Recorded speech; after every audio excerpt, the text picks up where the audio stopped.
Hello friends, my name is Saheb Singh and you are watching my channel Singh Share. Today I am going to discuss about number এবং percent কে কিভাবে একটা word থেকে খুঁজে নিতে হয় সেই সম্বন্ধে আজকে আমি আলোচনা করতে চলেছি।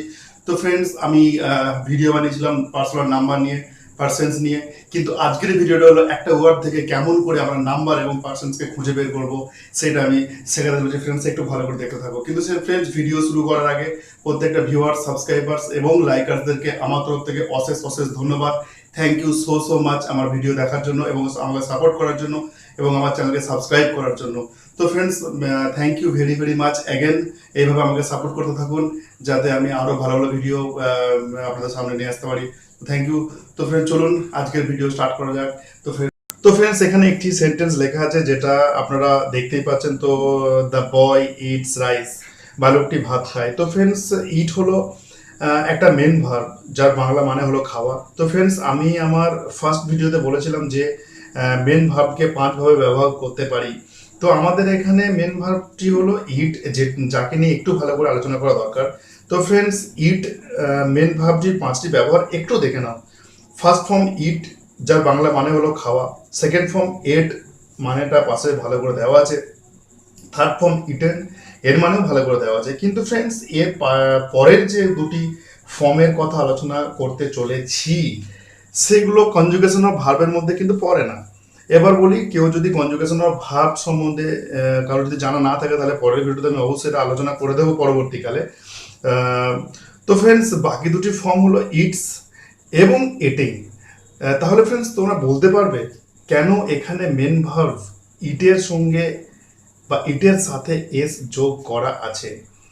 তো ফ্রেন্ডস এখানে মেন ভার্বের সাথে এস যে যোগ করা আছে তার পুরো ক্রেডিট কিন্তু যায় দ্য বয় এই ওয়ার্ডটির উপরে।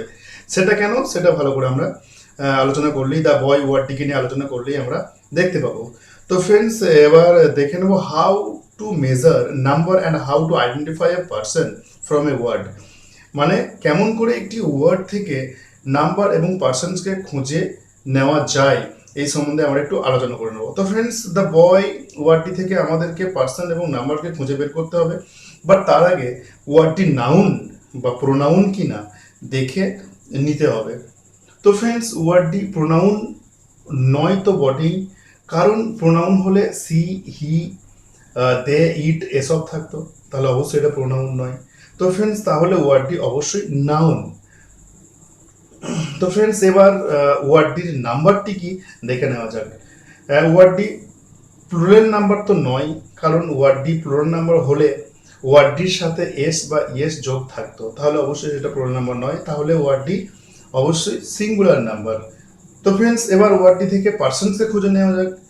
যা তো ফ্রেন্ডস ওয়ার্ডটি ফার্স্ট পার্সন নয়, কারণ ফার্স্ট পার্সন হলে আই, উই, ইউ হতো, তাহলে ওয়ার্ডটি অবশ্যই ফ্রেন্ডস থার্ড পার্সন, কারণ আই, উই, ইউ ছাড়া বাকি যা নাউন বা প্রোনাউন আছে সবই কিন্তু থার্ড পার্সন। তো ফ্রেন্ডস আজ এই পর্যন্ত। দেখতে পেলেন আপনারা কেমন করে একটা ওয়ার্ড থেকে আমরা নাম্বার এবং পার্সনসকে খুঁজে নিতে পারি। তো ফ্রেন্ডস এইভাবে আমি আরও ভিডিও বের করব। আজকের মতো আজকে এই পর্যন্তই। যদি আমার ভিডিও ভালো লেগে থাকে তাহলে অবশ্যই আমার চ্যানেলকে সাবস্ক্রাইব করবেন এবং পাশের বেল বাটনটাকে প্রেস করবেন এবং ভিডিওটাকে অবশ্যই লাইক করবেন এবং অবশ্যই শেয়ার তো করবেন ফ্রেন্ডদের সাথে, যাতে তারা অবশ্যই বুঝতে পারে যে একটা চ্যানেল আছে যে কমেডির মাধ্যমে ভিডিও বানায় এবং এডুকেশনাল ভিডিও উইথ এন্টারটেনমেন্ট। তো ফ্রেন্ডস আজকে এই পর্যন্ত, দেখা হচ্ছে পরের